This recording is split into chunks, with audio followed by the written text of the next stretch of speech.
네, 안녕하세요. 성호TV입니다. 오늘은 부동산 매경에서 6월 전 아파트 매물 쏟아진다더니 압구정 42% 급감했다라는 기사를 가져왔습니다. 서울 송파구에서 전세를 사는 김소영 씨는 최근 매수할 아파트를 알아보느라 밤잠을 못 이루고 있다. 새 집주인이 들어온다기에 다른 전셋집을 알아보다 지쳐 차라리 집을 사는 게 낫겠다 싶어 매수에 나섰다 라고 지금 서두에 적혀 있는데요. 2021년처럼 매매 가격이 많이 오른 상태에서는 사실은 이 말은 조금 맞지가 않습니다. 왜냐하면 다른 전셋집을 알아보다가 지쳐서 차라리 집을 사는 게 낫겠다 라고 판단할 수 있는 상황이 아니기 때문인데요. 한번 그 이유를 한번 살펴보도록 하죠. 여기 보시면은 지금 이렇게 매매지수랑 전세지수가 딱 붙어 있는 게 이게 2014년이에요. 그리고 여기 지금 최대한 벌어진 게 지금 한 2008년인데 이때가 이제 미국 리먼 브라더스 사태가 터졌을 때고 이제 이명박 정부가 시작됐을 때입니다. 이때부터 이제 보금자리 주택도 본격적으로 시작이 됐고요. 그린벨트 헐어서 비교적 저렴한 보금자리 주택이 많이 공급이 되니까 서울 아파트 값이 이렇게 주춤주춤 횡보하다가 약간 하강하는 모습을 보였고, 하필 같은 시기에 보면 전세 지수는 같은 시기에 올라가는 걸 볼 수가 있습니다. 이 얘기가 무슨 얘기냐면, 어쨌든 사람은 집에서 살아야 되잖아요. 집에서 살아야 되는데 집에서 살려면 결국은 빌려서 살거나 매수해서 사거나 둘 중에 하나밖에 없어요. 빌려서 산다는 거는 월세 또는 전세로 산다는 거고, 매수해서 산다는 거는 이제 소유자로서 자가에 거주한다는 얘기죠. 그런데 이 집값이 2008년 이후에 주춤주춤 횡보를 하면서 약간 하락을 하니까 사람들이 집을 사면 더 떨어질까봐 집을 사지 않습니다. 집을 사지 않으니까 어디선가 살긴 살아야 되는데 집을 사서 살지는 않으니까 결국은 빌려서 사는 거고, 그러자면 결국은 전세지수가 올라갈 수밖에 없어서 이렇게 올라갔습니다. 올라가다가 2014년경에 다다르자 전세가가 너무 많이 올라서 이제 매매지수랑 전세지수랑 거의 비슷해져 버려요. 이렇게 되면은 아무리 그래도 임차 한 개 소유권보다 가격이 올라갈 수는 없거든요. 그러니까 이럴 바엔 차라리 돈 조금 더 줘서 집을 사자라고 해서 2014년부터 가격이 꿈틀거려 시작했고, 매매가는 오르고 전세가는 오르긴 오르지만 매매가 상승률에 미치지 못해서 이 격차는 지금 벌어지고 있는 시점이 2021년입니다. 이 아래를 보시면은 그냥 일반 아파트 랜덤하게 홍익론에서 가져왔는데요. 여기도 비슷하죠. 2014년도에서 보면은 매매가는 쭉 상승을 하고, 여기는 약간 오르긴 했지만 어쨌든 대체적인 추세는 전세가는 조금 횡보하다가 약간 하락하는 이런 단계로 가고 있습니다. 2022년까지도 이 추세는 지속이 되고 이 격차는 벌어지고 있죠. 그쵸? 김소영 씨 같은 경우는 매매가가 다시 오르고 있기 때문에 새들에 살 때 사는 비용이 매수할 때 드는 비용보다 작아서 다른 전셋집 알아보다 차라리 집을 사겠다고 생각했을 리는 없고, 아파트 값이 너무 오르니까 더 오르기 전에 사야겠다고 생각하고 집을 보러 다녔을 가능성이 상당히 높습니다. 일종의 투자적인 수요, 투자 수요라고 보는 게 맞겠죠. 이어서 읽어보겠습니다. 한 달 전까지만 해도 양도세 중과를 피하려는 다주택자들 금매가 있었는데 이달마저 이마저 사라졌다. 강남, 강북 주요 재건축에서 규제 완화 기대감에 집주인이 매물을 거둬들였기 때문이다 라고 되어 있는데요. 재건축 기대감에 집주인이 매물을 거둬들였기 때문에 금매가 사라진 것은 아니에요. 금매는 금매대로 사라진 거죠. 왜냐면 보통 6월 1일부터 이제 중과세가 되는데 지금 계약을 써도 벌써 5월 중순이기 때문에 잔금을 받을 수가 없어요. 그러니까 어차피 잔금을 받아야지 처분이 되기 때문에 중과세를 피할 수 있는데, 어차피 잔금을 못 받는 상황에서 5월 말까지 잔금 못 받는 상황에서 그냥 매물을 걷어들이는 거예요. 매물을 걷어들이는 거고, 또 재건축 기대감은 기대감대로 있어서 가격이 상승이 예상되니까 절세 매물과는 별개로 매물을 걷어들이는 겁니다. 실제로 지금 다주택자들 같은 경우도 5월에 많이 팔고 싶었어요. 실제로 5월에 많이 팔고 싶었는데, 그렇다고 해서 시세보다 1억 5천, 막 2억 이하로 팔 수는 없고, 시세보다 한 1억 5천까지 떨어져서 거래된 매물들은 꽤 많이 있습니다. 그래도 너무 싸게 팔 수는 없으니까 그러면 이제 다주택자들은 고민에 빠져요. 이거를 어떻게 해야 되느냐? 그냥 가져가게 되면은 양도세 중과랑 종부세 중과가 기다리는데, 양도세 중과야 안 팔면은 안 내도 되는 세금이니까 안 팔면 된다는 생각을 하고 있고, 또 정권 바뀌면 양도세 깎아줄 수도 있으니까 뭐 기다린다고 하는데, 가장 두려워하는 거는 종부세예요. 종부세 같은 경우는 그냥 갖고 있다는 이유만으로 세금을 내야 되잖아요. 그러니까 종부세가 굉장히 두려워서 어쨌든 많이 팔고 싶었는데, 만약에 못 팔게 된 분들 같은 경우는 종부세를 내더라도 종부세를 내고도 남을 만큼 아파트 가격이 올라주기를 기대하고 있습니다. 저는 뭐 이 5월달 넘어가면 그냥 바로 그냥 73억으로 올려서 그냥 한 1, 2년 더 끌고 가려고 하고 있어요. 다주택자들 금매는 절세 매물인데 5월에 계약을 해도 5월 말까지 잔금 받는 것이 사실상 불가능하니까 거둬들일 수밖에 없는 거고요. 향후 중과세 되더라도 양도세는 정권받기와 깎아주기를 기대하고 또는 아예 안 팔거나 또 종부세는 매매가 상승으로 퉁칠 생각인 것입니다. 앞서 그 박소영 씨는 호가는 더 오르고 아파트값이 비쌀수록 대출받기 어려워서 김 씨가 가진 돈으로는 집을 살 수가 없다.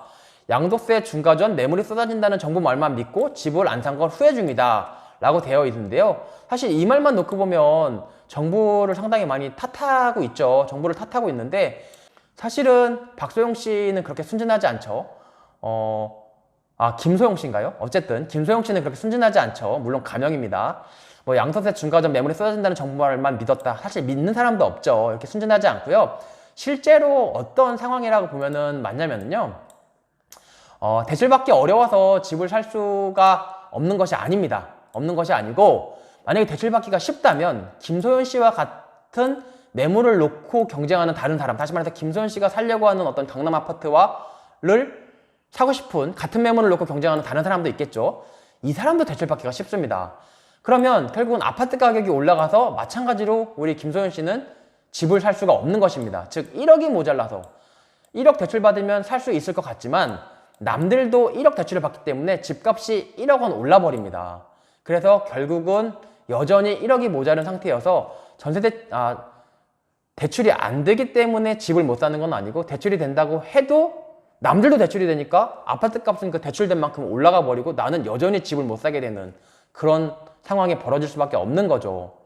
실제로 제가 현업에서 일을 하다 보면 시세보다 1억, 2억 저렴한 매물들은 꽤 시장이 많이 풀렸습니다. 살 사람은 이때 샀어야 되는데 이때 사람들이 왜 안 사냐면 혹시 떨어지면 어떡하지 라는 생각도 분명히 있을 것이고요. 오른다고 생각을 해도 대출이 안 나오는 상황에서는 그만큼의 현금이 없기 때문에 못 사는 거였죠. 문재인 정부의 계속되는 부동산 규제 정책에 서울 아파트 매물 잠김 현상이 현실이 됐다.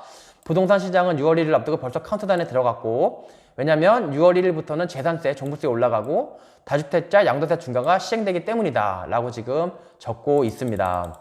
여기에 대해서 한번 살펴보면요. 정부의 부동산 규제로 매물이 잠겨서 아파트값이 더 오른다는 주장이지만 사실 대부분의 고가 아파트 소유주들은 양도세보다 보유세, 즉 종부세를 더 무서워하고 있습니다. 양도세 아까 말씀드렸듯이 안 팔면 그만이고 정권 바뀌면 바뀔 가능성도 있지만 종부세는 갖고 있는 한 내야 되고 한 번 걷어간 세금을 정권 바뀐다고 다시 돌려주기는 굉장히 쉽지 않습니다. 그렇기 때문에 종부세를 더 두려워하는데요. 그래서 6월 1일 앞두고 재산세도 부과되고 종부세도 늘어나고 양도세도 늘어나죠. 따라서 양도세가 종부세가 동시에 늘어나는 상황에서 반드시 매물 잠김을 직접적으로 초래한다고 보기는 어려워요. 왜냐하면 종부세 중과가 되면은 제일 좀 두렵기 때문에 빨리 팔고 싶은 생각도 들거든요. 다만 양도세가 비싸니까 못 팔 뿐이죠. 그래서 양도세는 매물 잠금을 초래하는 건 맞지만 종부세는 매물을 푸는데 더 도움이 되는 세제인 것은 맞습니다. 상식적으로 봐도 갖고 있으면 자꾸 돈을 내라고 하니 팔고 싶잖아요. 그럼 무슨 얘기냐? 양도세 효과가 클지 종부세 효과가 클지를 봐야 되는데 사실은 종부세 효과는 정말 양도세 못지않게 상당히 큽니다. 그래서 규제 때문에 일방적으로 매물 잠긴 현상만 나타난다 라고 보는 것은 문제가 있기는 합니다. 이런 부분 잘 읽어주셔야 될 것 같고요. 아래 또 읽어보면 지금 기사는 또 이 같은 수급 불균형 때문에 수급 불균형이라는 게 수요는 많은데 공급이 너무 없다 라는 게 수급 불균형이죠. 그래서 집값은 오를 수밖에 없는 것이다 라고 지금 전망을 하고 있습니다. 그러면서 재건축 규제 완화 기대감에 아파트값이 급등하자 선제적으로 투기 수요 차단을 위해서 이제 오세훈 시장이 토지거래 허가구역으로 압구정을 묶었다라는 얘기도 덧붙이고 있습니다. 그러면 여기서 제가 조금 전에 말씀드렸듯이 조금 의아한 부분이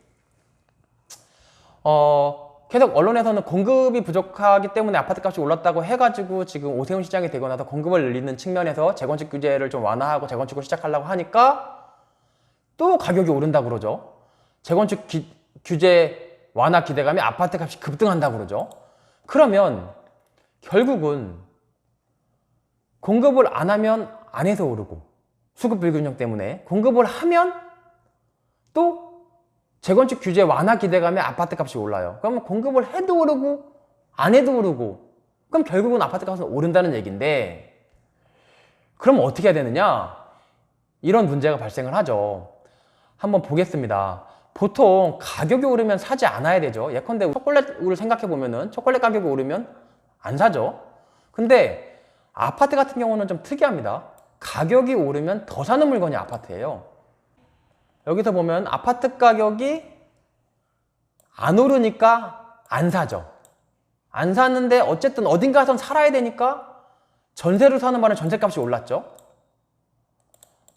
아파트 값이 오르죠. 오르면 사람들이 더 많이 사가지고 어딘간 살긴 사는데 많이 자가를 사서 사니까 전세값은 횡보하죠.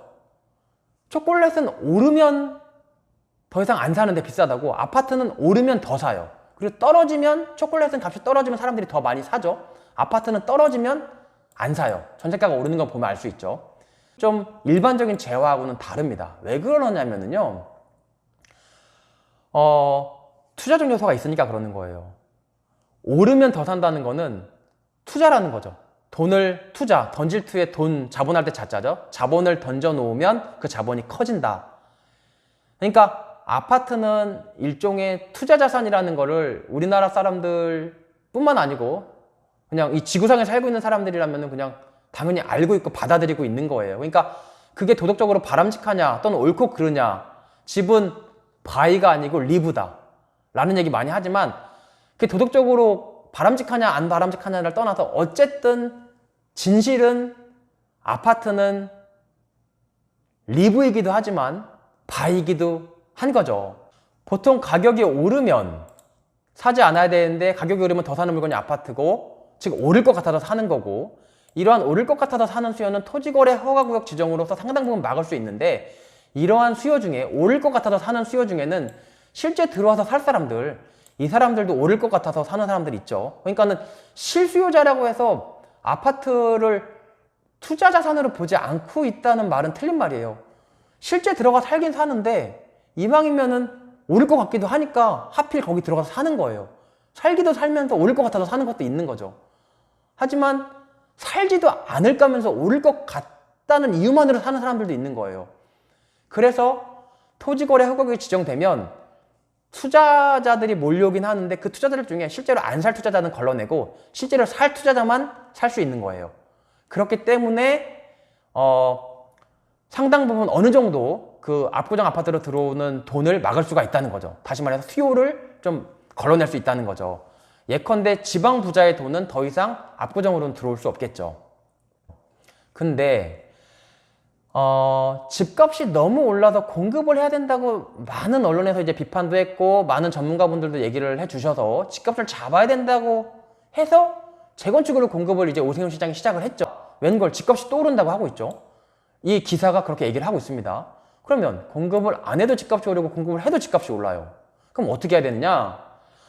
공급을 하면은요, 집값이 올라도 조금 덜 오릅니다. 무슨 얘기냐면, 결국은 집값이 떨어지거나 집값이 떨어지지 않더라도 좀 주춤주춤 하려면 결국은 경쟁을 해야 돼요. 사람은 사실 경쟁을 제일 싫어합니다. 왜냐면 나와 비슷한 수준에 있는 우리 많은 우리 인류가 살고 있는데요, 나랑 비슷한 수준에 있는 사람들과 경쟁한다는 거는 정말 피곤하고 힘든 일이죠. 그러니까 아파트 값도 마찬가지예요. 강남 집값도 떨어지거나 좀 잡으려면 강남 아파트 주인들끼리 경쟁을 해야 돼요. 아파트 매물이 강남 아파트가 한 개밖에 없으면 경쟁 안 하죠. 내 거 살 거면 살고 말 거면 말아. 유아 독존이죠. 하지만 한 개가 더 생기면 둘이 경쟁을 해야 돼요. 물론 비싸긴 비싸겠지만 그래도 얘보다 터무니없이 얘가 비싸게 받는다거나 이거는 불가능해요. 그런데 재건축으로 해서 아파트 중심지 압구정에다가 아파트를 많이 지으면 경쟁자가 늘어나는 거예요. 그러니까 어쨌든 아파트 값이 혼자만 있을 때보다는 떨어지진 않아도 덜 오릅니다. 그런데 문제는 재건축해서 강남 아파트 숫자가 늘어나면 가격이 올라도 재건축 안 할 때보다는 덜 오르지만 이 재건축해서 늘어난 아파트는 또다시 돈 많은 사람들이 매수를 합니다. 무슨 얘기냐면요, 이거 아래를 한번 보시죠. 굉장히 중요한 얘기일 수가 있는데요, 이걸 보시면 이건 뭐냐면 서울시 총 주택 수예요. 계속 올라가고 있습니다. 계속 어쨌든 완만하게라도 계속 올라가고 있고요. 2018년까지 쭉 올라가고 있고, 문재인 정부 들어서는 총 주택수를 더 이상 늘리지 않겠다라고 어느 정도 정권 초반에는 공언까지 했어요. 그러니까 신도시 개발도 하지 않고 공급은 필요 없다라고 얘기하면서 신도시 개발도 하지 않고 또 재건축 재개발도 어떤 불로소득의 성격이 좀 있으니까 가능하면 하지 않겠다라고 얘기를 했어요. 그래서 서울시 총 주택수는 이 정부 들어서 증가를 많이 하지 않았죠. 거의 횡보하다시피 했죠. 그러면 왜 그렇게 횡보하다시피 서울 주택수를 늘리지 않았을까요? 주택수를 늘리지 않으면 아파트 가격이 더 많이 오를 거라는 거를 몰랐을까요? 그러진 않았을 겁니다. 알면서도 아파트 가격이 어느 정도 오를 줄 알면서도 공급수를 통제를 한 건데요. 그 원인은 이 그래프에 있어요. 자가 보유율 추이를 보시면요. 자가 보유율이라는 거는 서울에 아파트가 예컨대 10채가 있으면 이 중에 자기 집에서 살고 있는 사람이 몇 채냐는 거예요. 이 자가 보유율을 따져보면 이 자가 보유율은 이 서울시 주택은 이렇게 계속 늘어나고 있지만 자가 보유율은 늘어나지를 않아요. 보면 자가 보유율은 90년부터 95년, 2000년, 2005년까지는 늘어났죠. 2005년까지는 늘어났지만 그 이후부터는 좀 줄어듭니다. 일부 완만하게 상승하기도 하지만 전체적으로 보면 지금 줄어들고 있어요. 그러면 재밌는 것이 아파트 숫자는 늘어나는데, 그러니까 아파트는 서울 시내에 더 많아지는데 그 아파트 하나하나 다 문 열고 들어가서 자기 집에 살고 있는 사람을 따져보면 그 수는 계속 적어지는 거예요. 수는 늘어나는데 자가 보유율은 줄어든다는 거는 결국 두 채를 갖고 있는, 즉 다주택자들이 늘어난다는 거예요. 그러니까는 아파트를 아무리 지어서 공급을 해도 그 공급된 아파트는 아파트 없는 무주택자가 가져가는 게 아니고 돈이 기존에 많았던 1주택자 또는 다주택자들이 한 채를 더 산다는 거죠. 그럼 빈부차는 계속 벌어질 수밖에 없는 거거든요. 하지만 공급을 하지 않겠다고 얘기를 하니까 이건 오를 수밖에 없다 라는 판단을 우리 국민들은 했고, 그런 판단을 한 국민들은 아파트가 아까도 말씀드렸듯이 오르면 더 사잖아요. 그러니까 계속 사고, 사니까 더 오르고, 오르니까 사고, 사니까 더 오르고, 계속 악순환을 반복해서 정부도 대책을 내놓지 않을 수가 없었습니다. 그래서 이제 재건축 규제를 조금 완화하면서 아파트를 공급을 늘리려고 하니까 아파트 값은 또 폭등한다고 하고 있죠. 이런 상황에서 그러면 선택의 문제가 남는데요. 아파트 공급을 늘려가지고 어쨌든 아파트 가격을 좀 천천히 오르게 하면서 비록 새로 늘어난 그 아파트는 또다시 기존의 무주택자보다는 조금 더 이제 소득이 있었던 사람들이 매수할 가능성은 높아지지만, 그럼에도 불구하고 아파트 가격을 조금 비교적 좀 완만하게 통제할 것이냐, 아니면 새로운 공급 물량을 기존의 고소득자들에게 주지 않기 위해서 공급을 줄일 것이냐, 이거는 굉장히 정책적 판단인데요. 많은 사람들이 이 문제를 해결하기 위해서 머리를 맞대야 될 시점이라고 봅니다. 네, 그럼 이상으로 성우TV였습니다. 네, 감사합니다.